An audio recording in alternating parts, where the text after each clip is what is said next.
Bonjour et bienvenue à Défaire le monde. Je m'appelle Colin Boudria. Et moi, Emma Bertou. Cette semaine, notre question, c'est quoi la sensation la meilleure du monde? C'est quoi la meilleure sensation du monde? Formulé 2 fois de suite.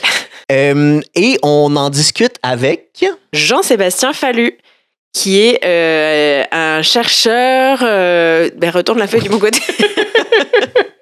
Qui est professeur à l'école de psychoéducation de l'UDM. Il est chercheur, il est rédacteur en chef de la revue Drogue, Santé et Société. Et le fondateur du GRIP, qui drug check dans les parties en général vos drogues. Ce serait quand même un gros party qu'il y a une vanne du GRIP pour tester tes drogues devant. Ça serait vraiment fou. J'aimerais vraiment ça. Je sais pas, c'est pas le fun de tes fêtes à toi. Les premiers parties n'ont pas de vanne de drug checking à l'entrée. Mais il se présente aussi lui-même comme un père, une personne utilisatrice de drogue, aussi hétéroflexible, hétéroromantique, polyamoureux et convaincu en la justice sociale. Oui. Et c'est la meilleure personne pour discuter de cette question-là. Il est super calé, il est vraiment intéressant et il est arrivé au podcast un lundi matin en disant « Excusez-moi, j'ai vraiment eu une grosse fin de semaine. » Fait qu'on savait qu'on avait demandé à la bonne personne parce qu'il était un petit peu hangover. On a eu énormément de plaisir. On a parlé de beaucoup de choses, notamment de c'est quoi les meilleures drogues à mélanger pour avoir du sexe. On a parlé beaucoup de ça, en fait. On est revenu à ça plusieurs fois. Mais c'est ça qui vient en premier quand on parle, oui. Quand on pense aux meilleures sensations. Mais on a aussi parlé d'amour. On a aussi parlé de tenir son premier-né dans ses bras. Oui, il y a plein de trucs touchants. D'être sur son lit de mort.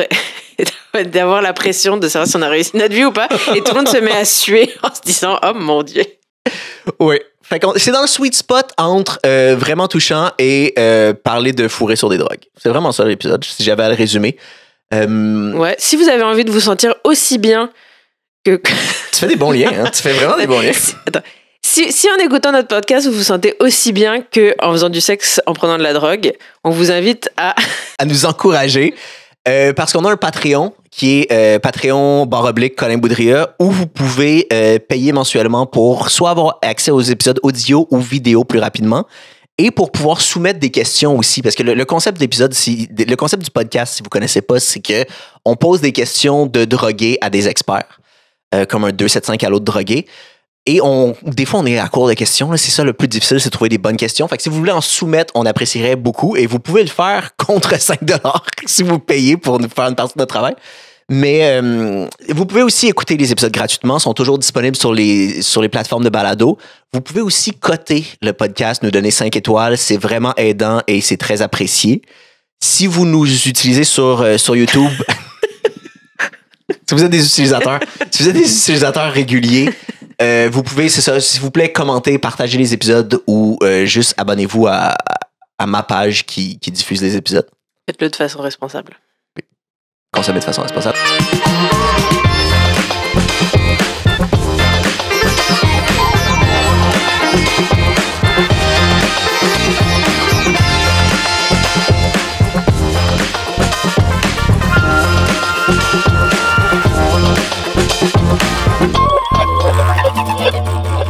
Peut commencer juste en expliquant un peu pourquoi on t'a choisi pour la question. Okay. Parce que justement, c'est une question qu'Emma a suggérée, que je trouvais vraiment intéressante. On pourrait demander à du monde c'est quoi le meilleur feeling au monde. En même temps, on avait un... Ouais, ben moi je pensais qu'on pourrait inviter genre un chercheur en ou un truc comme ça, mais là Colin lui il pensait qu'on devrait inviter quelqu'un qui a consommé plusieurs drogues. Quelqu'un qui a de l'expérience en consommation plus directe que d'un milieu académique. Et moi je me suis souvenu qu'il y a 20 ans, je t'avais interviewé pour un projet de l'UQAM sur la réduction des méfaits et je me suis dit lui c'est bien parce que c'est un professeur d'université, mais aussi qui a une expérience de vie et qui est pas dry, exactement. C'est tout le temps ça le risque. On va chercher des experts, c'est souvent super intéressant. Il y a des études qui montrent que, mais d'autres, et qui veulent pas trop niaiser parce que c'est pointu, puis on niaise pas avec notre domaine, ce que je comprends, puis je respecte aussi, mais c'était parfait de. Ouais. Puis après ça, on est tombé dans l'article dans la presse où justement, c'est ça, tu nommais que c'était important pour toi de, entre autres pour déstigmatiser la consommation, de parler que toi-même tu consommais puis que ça faisait un peu partie de ta vie. Ouais. Pour pas qu'on voit que c'est juste certains types de personnes. Ouais. Oui, parce que la stigmatisation, je me suis rendu compte dans ma vie professionnelle et personnelle à quel point c'est nocif pour toutes sortes de choses. Je pourrais élaborer, mais je me suis dit, bon, là, il faut arrêter ça. Puis par rapport aux drogues, on a une vision complètement hypocrite. Fait que j'ai dit, bon, je vais essayer sans glorifier, banaliser, essayer de changer l'image en disant, c'est pas juste des toxicomanes, c'est pas juste des gens qui ont des problèmes de santé mentale, qui sont dans la rue. Là, il y a toutes sortes de monde, là, des juges, des avocats, des polices qui prennent des drogues. As-tu l'impression que dans le milieu soit académique ou d'intervention, mais dans le milieu qui fonctionne proche des drogues, as-tu l'impression que justement ça arrive souvent qu'il y a des gens qui sont intervenants et ou chercheurs puis qui ont leurs propres habitudes de consommation. Puis, moi je pense à beaucoup d'amis qui ont été intervenants, qui ont soit été déjà là-dedans ou qui l'étaient, mais de façon responsable ou limitée. Mais je sais pas si c'est-tu quelque chose que les gens dans le milieu devraient en parler plus parce que c'est relativement commun dans le milieu? Ben, c'est sûr que quand tu t'intéresses à quelque chose, souvent il y a une histoire personnelle derrière. Des fois, c'est que tu as eu des gens dans ta vie qui avaient des problèmes, puis là, tu veux comprendre, tu veux changer. Mais il y a quand même, oui, des gens qui ont eu une expérience personnelle. Je pense que c'est important d'en parler. En même temps, les coming out, ça revient avec des risques. Fait que, on peut jamais demander aux gens de le faire absolument. Mais moi, oui, je pense que plus il va y avoir de gens qui vont dire, moi, je fais ça, plus ça va changer l'image, plus ça va avancer, moins ça va stigmatiser, plus on va se rendre compte que c'est à peu près n'importe qui, que c'est pas juste du monde qui ont échoué leur vie. Mais je comprends là, qu'un juge demain matin qui dit, ou j'ai un ami police qui veut le faire, il en a parlé à son syndicat, puis ils ont dit, non, tu sais. Oui, parce qu'il peut avoir des répercussions, genre il peut perdre sa job. Il peut perdre sa job, c'est ça, contrairement à moi, en tout cas jusqu'ici. Mais ça, c'est complètement vrai que tout le monde est dans la recherche de plaisir. C'est sûr que si les juges admettaient qu'eux aussi ils recherchent du plaisir parfois dans la drogue ou dans des activités, ben c'est sûr que dans ce cas-là, on serait plus sur le cas des mélanges dans les drogues puis des épidémies de... Oui. C'est sûr qu'il y aurait plus de protection, là. C'est sûr que la crise des surdoses ou du marché toxique, ou appelons ça comme on veut, c'est une crise majeure de santé publique pour laquelle on déploie peu de moyens puis on fait pas, dans le fond, ce qu'il faut. Mais où on déploie des moyens, mais pas nécessairement pour les affaires les plus... Tu sais, genre, quand on met tant de millions de plus pour la SPVM, c'est techniquement des moyens pour ça, mais c'est pas les affaires les plus... C'est ça, non. Tu sais, je veux dire, en santé publique, les experts savent quand même quoi faire, mais les politiciens le font pas parce que, justement, c'est mal vu, c'est stigmatisé, c'est pas une priorité, les gens se sentent pas concernés. On pourrait parler de ça longtemps. Les gens pensent que c'est un problème personnel, c'est de ta faute, t'en as pris, mais pourtant, des gens qui ont plein de comportements volontaires pour lesquels on va s'occuper, ne serait-ce que l'alimentation malsaine, le diabète de type 2. Mais oui, effectivement, si on se rendait compte que ça touche tout le monde, que c'est pas juste les voyous, les faibles, les criminels, on prendrait plus au sérieux cette crise-là. À chaud, quand on t'a envoyé la question, avant même qu'on en discute, y a-tu quelque chose qui t'est venu en tête de c'est quoi le meilleur feeling au monde? C'est quoi la meilleure sensation au monde? Je sais, après ça, il y a plein d'affaires qu'on va décortiquer, mais je me demande si en voyant ça, tu te dis, ah oui, pour moi, c'est clairement cette affaire-là, ou tu sais. Puis pas nécessairement, on vient de parler de drogue, mais c'est pas nécessairement lié aux drogues. Mais c'est sûr que j'ai pensé aux drogues, là. C'est mon domaine. J'ai pensé d'abord à drogue et sexe. J'ai pensé à drogue et sexe séparément ou ensemble, là. Mais j'ai particulièrement d'abord pensé, on entend souvent les gens qui ont pris de l'héroïne ou des opioïdes puissants dire, ah mon Dieu, c'est comme 100 fois ton meilleur orgasme sexuel. Fait que je me dis, en termes de bonnes sensations, je l'ai jamais fait, mais ça a l'air intéressant. Fait que j'ai pensé à ça. Là, j'ai pensé effectivement drogue et sexe, parce que c'est le fun. Tu sais, c'est un bon mélange quand même. Même s'il y a des risques à tous les niveaux, là, consentement, ITSS, peu importe, mais je veux dire, quand c'est bien planifié, bien fait. Mais c'est ça qui m'est venu spontanément. Là, je me suis mis aussi à penser au fait que c'est différent d'une personne à l'autre. Il y a des gens qui aiment les sensations fortes, d'autres pas pantoute. Fait que, tu sais, le meilleur feeling au monde pour certains, c'est sauter en bungee, là, les grosses poussées d'adrénaline, alors que pour d'autres, c'est juste le vide total.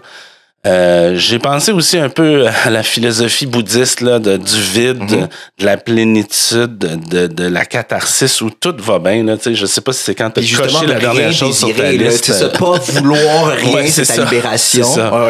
Puis j'ai aussi pensé à l'amour. Là, l'amour, c'est fort, c'est vraiment une belle sensation. Pour des gens ou pour son enfant. Là, fait que j'ai tout pensé à ces choses-là. Mais oui, évidemment, ma première pensée, ça a été la drogue. Mais oui, moi, le cocktail drogue-sexe, moi, c'est arrivé très peu souvent, je pense. Il y a une fois où, un lendemain de MD, j'ai eu une relation sexuelle comme tôt le matin, fait que il y avait encore du stock dans mon système, puis l'orgasme était très fort, mais j'ai jamais beaucoup expérimenté en telle drogue pour essayer de faire du sexe. Mais oui, ça semble être quand même assez fort, assez intense. Là. Ouais. Ben, il y a certaines drogues qui s'y prêtent plus que d'autres, mais il y en a quand même pas mal. Tu sais, LSD, champignons, MD, coke, ça semble tout fitter avec la sexualité. La MD aussi, quoique, bon, il peut avoir des difficultés érectiles, mais c'est vrai que dans le début ou la fin, là, les sensations sont vraiment plus fortes. Le LSD aussi, on parle souvent du LSD. Mais ça me surprend pour des hallucinogènes. Ça me surprend que tu dises champignons puis LSD parce que ça aurait pas été mon premier réflexe de faire du sexe sur quelque chose qui c'est ça vient pas souvent. Puis c'est rare qu'on parle de ça, mais c'est clairement peut-être pas des grosses doses, là, mais les sensations, la communication, la connexion est quand même plus présente. Puis ça, en tout cas, il y a beaucoup de gens qui font ça. Moi, je le fais, puis franchement, c'est vraiment le fun. Puis j'ai découvert ça jeune. J'étais adolescent, jeune adulte. Puis j'avais pas planifié faire ça, mais bon, ça s'est fait les deux en même temps. Puis wow, OK, je savais pas que c'était un aphrodisiaque qu'on disait. Mais c'est ça, plus récemment dans ma vie, avec des gens, j'ai exploré ça. Puis franchement, je trouve qu'on devrait en parler plus. On devrait faire la promotion un peu. Puis t'as-tu l'impression, c'est ça, t'as l'impression que c'est plus fort que l'addition des deux affaires séparées. Genre, c'est comme une nouvelle affaire qui est mieux que et le LSD et l'orgasme. Le tout est plus que la somme des parties. Ouais, mais c'est moi mon expérience de la coke et de la MD mélangée au sexe, c'était justement que ça marchait pas du tout, mais c'était mal planifié. La coke, je peux pas parler parce que même si j'ai pris beaucoup de drogue dans ma vie, j'ai jamais pris de coke. Sauf peut-être fumer, mais ça fait rien là. Pour toutes sortes de raisons, parce que je craignais d'avoir comme le goût d'utiliser ça comme béquille dans ma vie. Bref, fait que j'ai jamais expérimenté le sexe et la cocaïne, mais c'est clair qu'il y a du monde qui aime ça. Là. Je viens juste d'acheter une toune techno qui s'appelle Cocaine parce que je suis aussi bedroom DJ à mes heures. Puis c'est ça, c'est Sex is on Cocaine, c'est ça la toune. Fait qu'il y en a qui aiment ça. Mais bon, je l'ai jamais essayé. La MD, effectivement, pendant le rush ou pendant le high, c'est plus sensuel, l'érection, l'atteinte de l'orgasme, tout ça, c'est plus difficile. Mais au début ou à la fin, c'est le fun. Moi aussi, spontanément, je pensais à la drogue pour la meilleure sensation du monde. Mais la drogue, c'est particulièrement bien la première fois, mais après, c'est un bonheur synthétique qui est pas si une sensation... Mais disons qu'il y a des plaisirs, là, parce qu'on parle de sensations, ça peut être physique, ça peut être psychique, là, mais il y a des choses qui sont peut-être plus superficielles, moins profondes, là.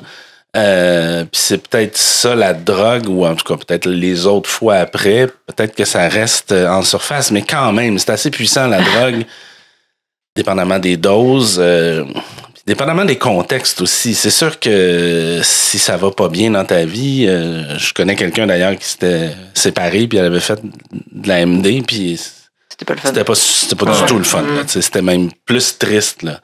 Fait que même sur le moment, parce que je sais que la MD, puis moi je le sentais, puis c'est une drogue que je consomme plus, entre autres pour ça. Dans les jours suivants, j'avais des gros dents.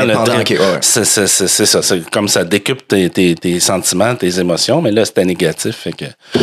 Mais ouais, c'est peut-être artificiel, mais ça reste quand même des sensations qui peuvent être très fortes et plaisantes. Ça dépend encore là pour qui, parce que quelqu'un qui aime pas perdre le contrôle, c'est assez troublant là, de perdre le contrôle. C'est ça. Fait que, mais oui, c'est sûr que si on parle de sensations au sens plus large et profond, tu sais, ce que je disais, l'amour, le sentiment de s'accomplir, le sentiment d'avoir pas de problème, que tout va bien, que tu as réglé ta to-do list, que que tu te sens en santé, tu sais, que t'es pas de douleur, tu sais, parce que c'est ça aussi, des bonnes sensations, ça peut être par la négative, de pas avoir mal. Moi, j'ai l'impression que c'est ça. Moi, quand j'y pensais, j'étais pas sûr que ça serait quoi ma sensation la plus forte, mais j'avais vraiment l'impression que ça serait un des affaires de soulagement, là. Genre, quand t'enlèves des patins, quand t'as fini. C'est ça. Quelque chose, un sentiment négatif que tu remarquais plus, mais qu'on t'enlève. Ça, j'ai l'impression que c'est ce que moi, je ressens le plus fort. C'est comme un soulagement soudain, puis C'est ça. Ben, puis ça me fait penser, d'ailleurs, parmi les motifs de consommation, mais dans le fond, tout ce qu'on fait dans la vie, c'est d'aller vers le bonheur et le plaisir, puis de fuir la douleur et la souffrance. T'sais, c'est ça qui nous motive dans tout ce qu'on fait. Là, c'est des renforcements positifs puis négatifs. Fait que c'est toutes des sensations plaisantes, là, de se sentir bien, de se sentir heureux, d'avoir des plaisirs. Bon, lesquels, ça dépend pour qui. Puis même chose, comme tu dis, enlever des patins douloureux ou n'importe quoi qui fait mal, une épine dans le pied. C'est une belle sensation. Ouais, mais moi, ça me rappelle quand j'arrêtais de fumer et je lisais des livres qui déconstruisaient l'envie de fumer. Puis à chaque fois que j'essayais d'arrêter, je me disais non, mais la cigarette, c'est mon seul plaisir de la journée. Mais après, dans les livres, il m'expliquait qu'en fait, c'est la même sensation. C'est comme porter exprès des patins trop petits et après, à chaque fois que tu les enlèves. C'est ça. Ouais, c'est juste un soulagement, c'est jamais un soulagement du symptôme de sevrage, finalement, qui est le plaisir. Que ça apportait aucun plaisir. En fait, ça apportait juste la fin de quelque chose, d'un malheur qu'il avait créé. La fin d'une souffrance qui t'est imposée toi-même par le produit. Pendant que, juste parce que j'ai trouvé ça intéressant que t'aies dit que t'avais jamais pris d'héroïne ni de cocaïne et c'est ça, parce que toi, t'as peur justement que ça crée une dépendance comme ça, de t'en servir comme béquille ou parce que si les gens t'ont rapporté plein de fois que c'était la meilleure sensation du monde, on dirait que ça donne quasiment envie. Non? C'est sûr que ça donne envie quand t'entends ça, mais en même temps, tu vois aussi que ça semble être une habitude qui est difficile à gérer, à se départir. Moi, j'ai déjà l'alcool dans ma vie, j'ai déjà eu le cannabis. Là, il est encore dans ma vie, mais j'ai moins d'enjeux de gestion de la consommation de cannabis. L'alcool, c'est un peu plus difficile, c'est tellement présent tout le temps, partout. J'avais pas envie de prendre ce risque-là. Puis en fait, dans mes études, on disait qu'une des drogues les plus difficiles à gérer, c'est la cigarette. Puis j'ai essayé, puis je suis pas arrivé. Fait que j'ai dit, t'es pas arrivé à gérer. Non, j'ai arrêté, mais au début, je voulais comme consommer de manière occasionnelle. C'était pas faisable. Puis après un certain temps, ça a augmenté, j'en consommais plus. Fait que je me suis dit, je m'étais vraiment dit, si j'arrive à contrôler le tabac, j'essaierai peut-être d'autres choses. J'y suis pas arrivé, fait que je l'ai pas fait. Mais tu sais, j'ai quand même essayé des opioïdes, de l'opium. Fentanyl, ça, c'était à l'hôpital, mais c'était le fun en tabarnak. Moi, j'ai eu je te coupe, ça sera pas long, excuse, mais moi, je me suis cassé le bras il y a pas longtemps. J'ai eu du Dilaudid à l'hôpital, et intraveineux et en comprimé, puis c'était pas pantoute la même game l'un l'autre. C'est supposé être le même dosage, mais intraveineux, c'était complètement autre chose. J'étais pas là pantoute, puis C'est ça. Mais tu sais, j'ai quand même été tenté par les opioïdes. J'ai fait de l'opium quelques fois, puis c'était vraiment le fun, mais c'est pas comparable à une injection d'héroïne. Là. Puis c'était fumé. Tu me diras si c'est trop des questions précises. Non, c'est ça, c'était fumé. Okay. Puis la cocaïne, c'est ça. J'ai fait d'autres stimulants dans ma vie, là, des amphétamines, de l'éphédrine, pseudo-éphédrine, mais la coke, c'est ça. Je voyais, j'ai vu aussi des amis avoir des enjeux avec ça, puis je les ai vus être un peu épais, là, tu sais, c'est comme, tu pensais avoir la meilleure idée du monde, là, mais t'es comme, les gars sur la coke, on a tous déjà vu. C'est ça, il y a des drogues comme ça où l'ego devient démesuré, où tu deviens un peu épais, où tu te fous un peu de tout, puis des autres. Ça m'intéresse pas vraiment, fait que c'est ça. Fait que c'est pour ça que c'est toutes ces raisons-là qui m'ont tenu loin de ces drogues-là. Et est-ce que ça veut dire que vous pensez qu'au-delà d'un certain seuil de plaisir, comme si l'héroïne c'est vraiment 100 fois comme un orgasme, est-ce que ça veut dire que au-delà d'un certain seuil de plaisir, ça dépasse notre capacité humaine au plaisir et que ça nous ruine complètement? Mais c'est pas du déterminisme, parce qu'il y en a des gens qui consomment, contrairement à ce qu'on pense, de l'héroïne puis qui sont tout à fait intégrés socialement. C'est sûr qu'il y a des enjeux, encore une fois, d'interaction avec la personne, son contexte de vie. Si ta vie, c'est de la merde, puis que tu vis 100 fois un orgasme avec la drogue, c'est dur après ça de gérer ta vie de merde. Fait que t'as toujours le goût d'y retourner. Puis il y a un peu ça avec la MD aussi, je pense. Il y a des gens qui réagissent plus, peut-être certaines personnes, c'est plus neurologique là, ou physiologique, avec une déprime. Mais je pense quand même que c'est plus facile de gérer cette déprime-là quand ta vie est le fun que si ta vie c'est de la merde puis que t'es comme aïe, je veux retourner là. Fait que c'est ça, ouais. Je pense pas que c'est tout le monde, mais oui, c'est plus difficile de gérer une envie d'héroïne qu'une envie de LSD. Là. Mais c'est-tu parce que le feeling est meilleur? Parce que c'est ça, c'est pour faire du pouce sur ta question, mais c'est peut-être une question vraiment basique sur les drogues, mais le niveau d'addiction est pas nécessairement lié à quel point le feeling est le fun. Par exemple, tu pourrais avoir une drogue qui fait presque pas d'effet. Tu pourrais avoir une drogue qui te fait presque pas d'effet, mais qui est hyper addictive. C'est exactement la cigarette, ça. Ben, c'est ça. Puis c'est parce qu'il y a la dépendance psychologique puis physique qui joue. Là, l'héroïne, c'est les deux à fond. Là. Mais mettons, le LSD... c'est vrai qu'il y en a qui aiment pas ça, mais il y en a qui aiment beaucoup ça, puis pourtant, c'est pas très addictif. C'est ça. Mais j'ai l'impression, puis là je suis peut-être dans le champ aussi, mais j'ai l'impression que les hallucinogènes en général c'est pas des drogues très addictives. Là. Non. Tu sais, moi je suis un gros fan et gros défenseur des champignons magiques. Puis il me semble qu'à un moment donné j'avais fouillé, puis c'est ça, il y a aucun cas de surdose, il y a très peu. C'est pas une drogue qui est faite que tu peux en consommer fréquemment parce que de toute façon ça amenuise l'effet. Fait que c'est ça, c'est comme tu peux pas tant être addict. Non, les psychédéliques, champignons, LSD, puis même d'autres, là, t'as pas vraiment de cas de dépendance, il n'y a pas vraiment de toxicité. Bon, on sait pas à long terme un usage répété, c'est le microdosage, mais peu de gens croient que ça pourrait être nocif. C'est vraiment juste des risques au niveau de la santé mentale, puis des blessures. Là. C'est sûr que si t'es bien gelé sur les champis, puis qu'il y a des couteaux, puis que tu tombes dessus, bon, oui, mais c'est pas la drogue. Avec l'alcool, même affaire, c'est ça. Je pense que je tombe moins sur les champignons que quand je suis sous. Pour les bonnes sensations, tu sais, il y a vraiment des gens. Moi, c'est pas mon cas, mais il y a des gens que c'est comme les grosses poussées d'adrénaline. Tu sais, je parlais de tomber, sauter en parachute ou en bungee. Tu sais, il y en a même qui pourraient dire l'accouchement, tu sais, parce que c'est comme, c'est puissant, là, je ne l'ai pas vécu, mais fait que c'est ça, tu sais, ça aussi, c'est sûr que ça a l'air d'être une sensation qu'il y a des gens qui apprécient. Mais, oui, mais ça c'est un truc qu'on peut préciser aussi, de, tu sais, quand on dit le meilleur feeling, c'est tantôt tu parlais de genre l'amour, le sentiment d'amour. C'est ça, il y a des trucs qui sont plus profondes et durables et qui te changent personnellement, mais il y a des trucs aussi qui c'est juste l'intensité du moment. Des fois c'est le moment. Oui, ben t'es un gars de son, là, tu sais, genre attaque, sustain, release. C'est ça. Moi, ce que j'ai en tête, c'est plus l'attaque, l'intensité du moment, plutôt qu'à quel point ça t'enrichit comme personne, puis des trucs comme ça, parce que là, ça devient très subjectif. Par exemple, l'amour, c'est pas l'amour tout le temps. En général, enfin, moi, j'ai l'impression que c'est un moment dans l'amour, tu peux avoir un gros high tout à coup ponctuel, que pendant 5 minutes, tout à coup, tu ressens toutes les hormones de l'amour. Ouais. Ben, j'essaye toujours de pas minimiser l'amour, puis tu sais, comment dire, l'amour... mais c'est moins nice que la MD. Non, c'est pas ça que j'allais dire, mais j'ai vécu ça moi-même, puis j'ai vu récemment le dernier spectacle d'Adib Al-Khalidi, puis il finit un peu avec ça, qu'il a eu son enfant. Puis là, il est comme, oh my God, OK, c'est ça l'amour. Excusez toutes les autres que je vous ai dit, je t'aime. C'est un peu vrai, là. Sans, je veux pas minimiser les autres, mais c'est fucking puissant, là, l'espèce de sentiment que tu ressens quand t'as ton bébé dans les mains, là. Puis j'ai vécu la même chose que lui, c'est-à-dire que pendant que sa mère récupérait, j'étais tout seul avec, là. C'est un sentiment assez puissant, plus que l'amour, ma blonde, ça dépasse ça. Là, en tout cas. Ouais, c'est ça, absolument. Mais moi, j'ai déjà travaillé dans un CHSLD, puis j'avais demandé à des résidents, pas d'un coup là, mais je leur demandais de temps en temps, c'était quoi le meilleur moment de leur vie ou leur meilleur.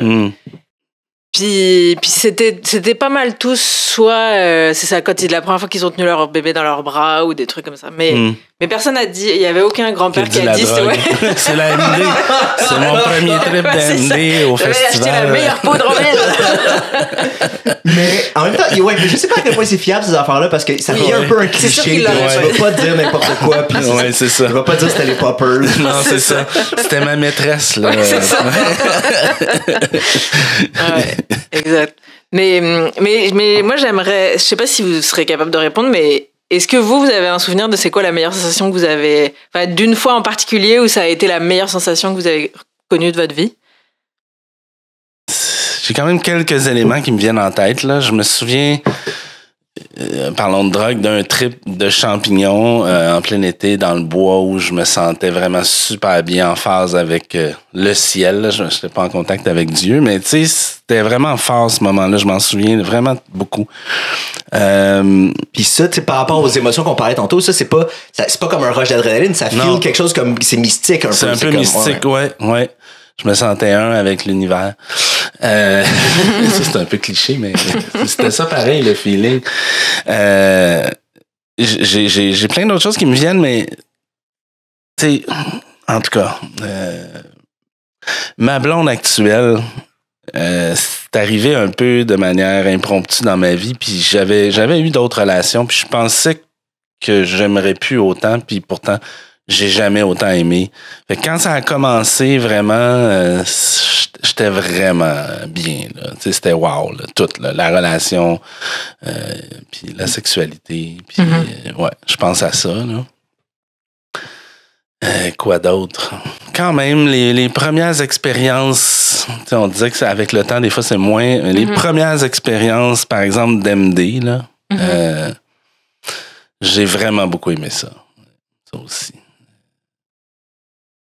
L'opium, quand j'en ai fait, c'était une belle sensation de plénitude, là, de détachement, mais je me foutais pas du monde, mais j'étais juste, je me souviens, je marchais puis je parlais même pas à personne. J'étais juste en parfaite contemplation, bien. T'étais-tu genre en voyage? Je sais qu'il y a beaucoup de monde ouais, Je sais qu'il y a beaucoup de monde qui vont en Asie Sud-Est puis ils peuvent... Non, j'étais au Québec, puis j'ai eu accès à ça, puis je revenais d'un rainbow, puis on marchait pendant 1 heure dans le bois, puis c'est ça. Ouais. Toi, tu sais-tu? Ton émotion la plus intense? Ben, j'y ai réfléchi pour ça. Puis en fait, j'y avais déjà réfléchi avant. Puis j'ai comme 2 souvenirs que je me suis toujours dit, c'était ça les 2 meilleurs souvenirs de ma vie. Mais ça commence à dater. Fait que je sais pas si je les ai juste un peu enjolivés. Voilà. Mais, et après, j'ai repensé à un autre en rapport avec la drogue. Mais c'est drôle parce que sur les 3, il y en a 2 où t'étais là. On se connaît depuis très longtemps. On se connaît depuis très longtemps. Mais moi, je me souviens d'une fois pendant la Covid où vous êtes venus, toi et Florence, ta copine, et vous êtes venus ici, dans ce salon même où on est en ce moment. Et pendant la Covid, donc on n'était pas censé se rassembler, mais qu'on avait pris des champignons et que... C'était-tu le jour de l'an, genre? Il y a une fois, on avait fait c'était pas au jour de l'an, mais on avait fait du moche et je pense qu'on jouait à Donkey Kong. Mais on a tellement ri que j'avais l'impression de m'être jamais senti aussi bien de ma vie parce que on avait ri puis je sentais que tout mon corps était détendu. Ouais. Puis je pense que tout le monde était un peu stressé du contexte de la COVID puis tout, fait que c'était comme une soupape de... Puis en même temps, c'était super intime parce on n'était même pas censé se rassembler, mais on était super amis puis c'était vraiment bien. Fait que ouais, dans les cocktails de drogue et d'activité, les champignons puis Donkey Kong, c'est souvent sous-estimé. Ah ouais. C'est un très bon mix. mais ouais, parce que je me souviens de fois où j'ai pris... pris... Mais je sais pas, je me rappelle cette soirée-là. Bah, c'était bien, ouais. Mais il y a plusieurs fois où j'ai pris de la drogue et c'était super intense, mais je sais pas si c'était un plaisir intense ou juste de l'intensité brute. Toi, t'avais d'autres meilleurs films? Ouais, mais il y en avait un où c'était la première fois que je voyageais en Asie et j'allais voir ma sœur, puis moi je suis super angoissée en avion et en tout cas ça avait été un long voyage et nanana.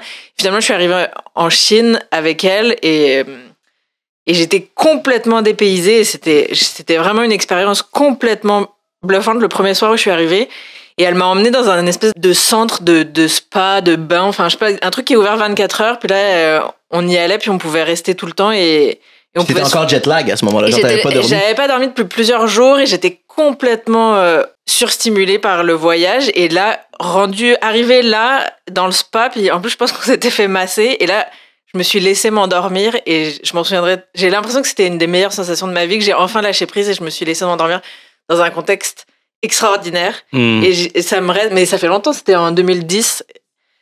Et c'était une des meilleures sensations de ma vie. De m'abandonner au sommeil. Mais il y a un côté de soulagement, justement, comme ce que je disais, c'est ça, c'est que t'enlèves quelque chose. C'est ça. Ouais. Puis il y a personne, parce que moi j'en ai parlé à ma blonde hier, puis je brainstorm tout le temps un peu les sujets avec elle, puis il y a personne qui a nommé chier. Parce que j'ai l'impression que ça revient souvent dans les affaires. Moi, encore plus pisser pour vrai. Plus pisser que chier. Mais quand t'as vraiment envie, quand t'as envie, t'as envie. C'est plus urgent. Mais tantôt, quand tu me parlais de soulagement, j'y ai pensé. J'ai dit, bon, on va donner d'autres exemples. Là. Mais non, mais c'est vrai, là, quand t'as une envie, peu importe. C'est ça, le sentiment de légèreté, après, il est surprenamment fort. C'est comme moi, On pourrait pas rester en état constant de bonheur extrême, quoi. Ben, ça aussi, j'ai déjà réfléchi à ça. Tu sais, je pense des fois même à nos 4 saisons. Tu sais, si on n'avait pas d'hiver, on n'apprécierait pas autant l'été. Puis c'est vrai que c'est la même chose pour les sentiments de plaisir, bonheur. S'il n'y avait pas de tristesse ou de platitude, mais on les vivrait moins aussi. Fait que c'est intéressant. Je pense effectivement que si on était tout le temps dans un bonheur, ben ce serait pas tant que ça un bonheur. Ça deviendrait la norme. Mais puis même chimiquement, j'ai l'impression que ça s'émousserait là. Oui, c'est ça. Tu peux pas. Je sais pas, c'est ça. Tes capteurs de bonheur ou whatever avec les neurotransmetteurs, ils peuvent pas être tout le temps stimulés. Il faut qu'il y ait des moments où ils sont off. Parce que sinon, effectivement, tu sens pas plus de bonheur que plus. Là. Non, c'est ça. À un moment donné, tu plafonnes. Je pense que oui.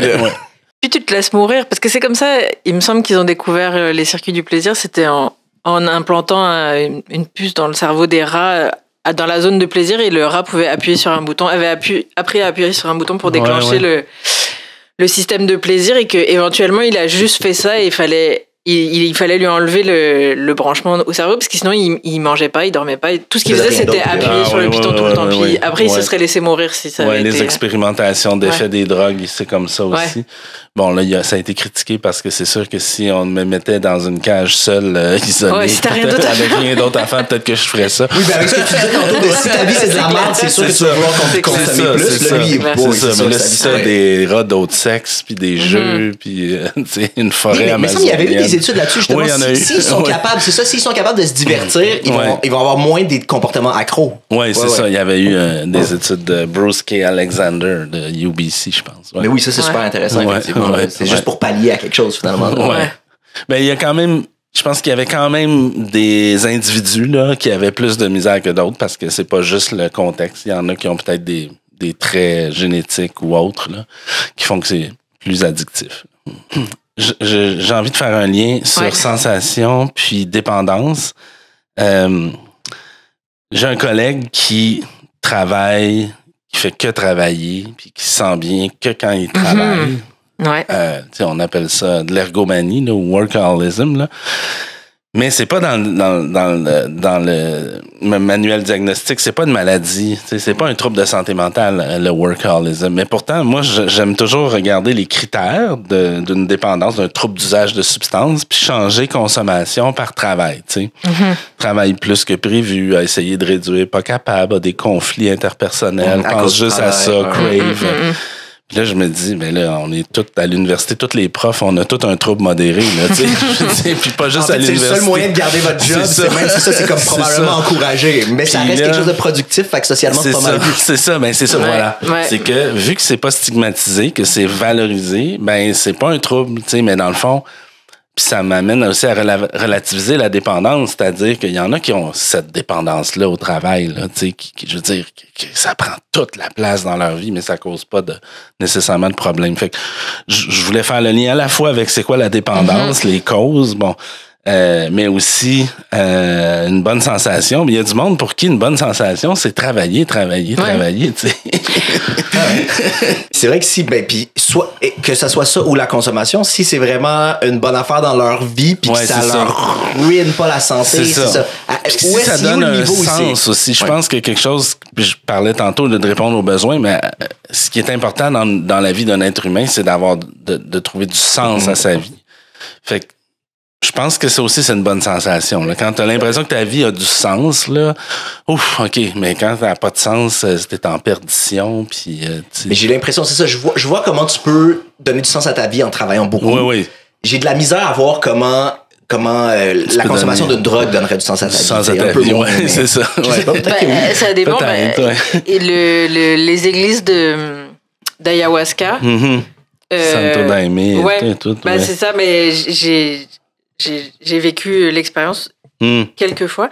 Mais pour eux, c'est pas une addiction, mais c'est vraiment c'est un mode de vie. Ouais, C'est ouais, c'est ouais, comme ouais. c'est vraiment aller à la messe le dimanche. C'est ça, tout à fait. Fait que c'est Ouais. hyper enrichissant, ben oui. C'est Ouais. littéralement, c'est la spiritualité c'est dans leur vie. spiritualité, Ouais. ouais.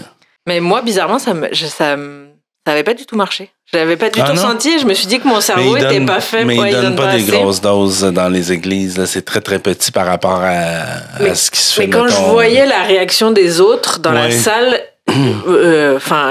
les nouveaux visiteurs comme moi, ça changeait complètement leur vie. Ils avaient des réactions vraiment fortes. Ah oui. Je les, Je te demandais si t'étais brisé. je les observais, mais je me disais, il doit manquer une connexion dans le cerveau parce que moi, vraiment, j'ai vu un petit peu les lettres dans le livre de chansons Ouais. danser, mais vraiment, Mais ça- c'est peut-être comme.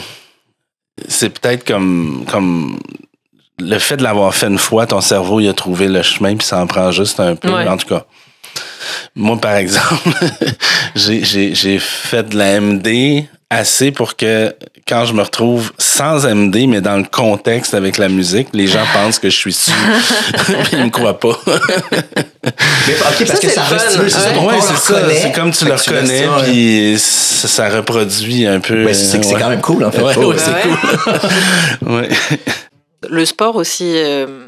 Il y a beaucoup de gens pour qui c'est une source principale de plaisir. Ben, Ouais. oui, puis j'ai eu des moments dans ma vie plus difficiles là, où justement j'étais très, très stressé, préoccupé, puis j'avais très, très peu de plaisir. Puis c'est fascinant comment, pour moi en tout cas, quand j'allais jouer au hockey, même si tout allait mal, même si j'avais zéro temps, j'étais ultra préoccupé, pendant ce moment-là, tout ce que j'avais dans ma tête, c'était un morceau de caoutchouc gros de même.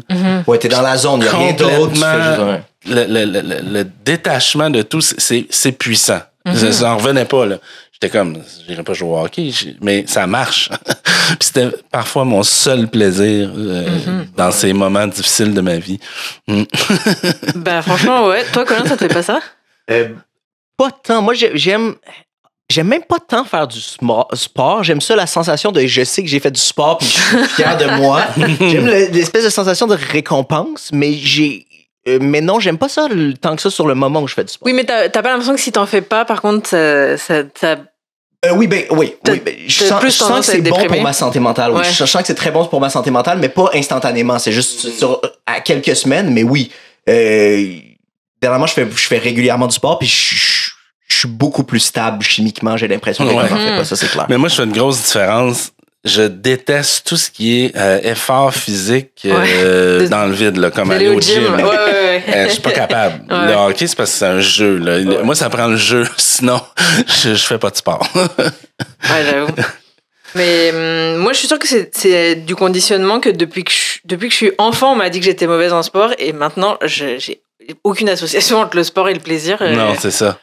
Tu sais, j'aime bien faire une randonnée et après, je sens que mon corps est léger et sain, mais on dit qu'on a du plaisir dans des choses qu'on est bon Ouais, ou bonne. ouais, carrément. C'est sûr que si on n'est pas bon, le plaisir... ouais.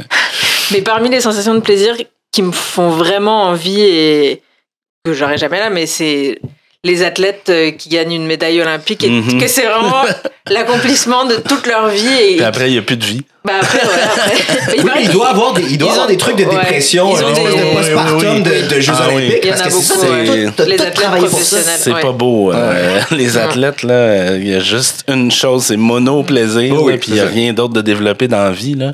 Ah non, c'est sûr. Oui, après, ils ont beaucoup de problèmes, mais je pense que c'est cette journée-là où tu gagnes. Ça doit être assez, oui, ça doit être assez Je incroyable. pense que là, ça doit. Ouais, ça- Ben, j'y ai pensé tantôt dans les plaisirs. Certains accomplissements, là, gagner un prix important, ça va avec la reconnaissance. Là. Ça aussi, c'est encore un besoin fondamental. On carbure tous à la reconnaissance sociale. Il y en a qui carburent un peu plus à ça que d'autres. Moi, je pense que... Il y en a qui ont des petits problèmes d'addiction à la reconnaissance c'est sociale ça, aussi. Ouais. ouais. Bah, c'est ça. Bah, moi, la troisième fois où j'ai eu l'impression d'avoir la. C'est quand t'as gagné les Olympiques? Non, c'est quand on a eu une bourse d'écriture et je me suis dit, ah ouais, c'est impossible. C'est incroyable, finalement, on va vraiment pouvoir faire ça de notre vie, écrire. Et pendant toute cet après-midi-là, on marchait dans la rue et j'avais vraiment l'impression de marcher sur un nuage et de flotter. Et c'était vraiment une sensation physique qui est hormonale de plaisir, vraiment. J'avais l'impression de marcher sur... Mais ça, c'était exactement de la... Ouais. C'est aussi le besoin d'accomplissement. Ouais. Ça, c'est un besoin... Même il y a des théories en développement humain qui disent qu'avant de mourir, l'âge adulte, c'est de faire le bilan de ta vie. Puis est-ce que j'ai accompli des choses? Puis si oui, t'es heureux. Puis sinon, t'es pas bien. Ah ouais. Ouais. Ça, c'est stressant. C'est stressant. Ça met une pression de plus. Sur ton lit de mort, là, le test ultime. Mais c'est vrai, c'est ça, là, un peu le test ultime avant de mourir. Si t'es satisfait de ta vie, ben ça va beaucoup avec t'as-tu accompli des choses qui te sont chères. Là, ouais. Puis ça dépend vachement des gens. Ouais. Au pire, worst case scénario, tu peux toujours dire à tes petits-enfants que le meilleur feeling que t'as eu, c'était quand t'as fait des poppers. 84, c'est ça. Est-ce qu'il y a des trucs que tu voudrais que les gens suivent, soit des affaires que tu fais ou de la sensibilisation que tu veux faire? Est-ce quelque chose que tu veux plugger en fin de podcast? Libre à toi. Qu'est-ce que je veux plugger? Moi, je suis pas... je me suis dit... Parce que je donne beaucoup d'entrevues là, dans les médias, là. J'ai une collègue qui m'a dit un jour, si tu refuses, peut-être un policier qui va aller dire des conneries. Oui, tu sens que c'est une responsabilité. Je refuse le moins possible. C'est tout à ton honneur. Là, Puis il y a des gens qui m'ont souvent dit, tu devrais avoir une page avec toutes tes parutions. Puis je le fais pas, tu sais. Fait que me suivre, tu sais, on peut me suivre sur Twitter. Non, je dirais pas X. Sur LinkedIn, sur Facebook, je suis sur Instagram, mais tu sais, il n'y a rien de plus que ça. J'ai pas de show, j'ai pas de page, j'ai pas de... Ouais. OK, mais merci vraiment beaucoup d'avoir pris le temps. On est super. Ça fait vraiment plaisir.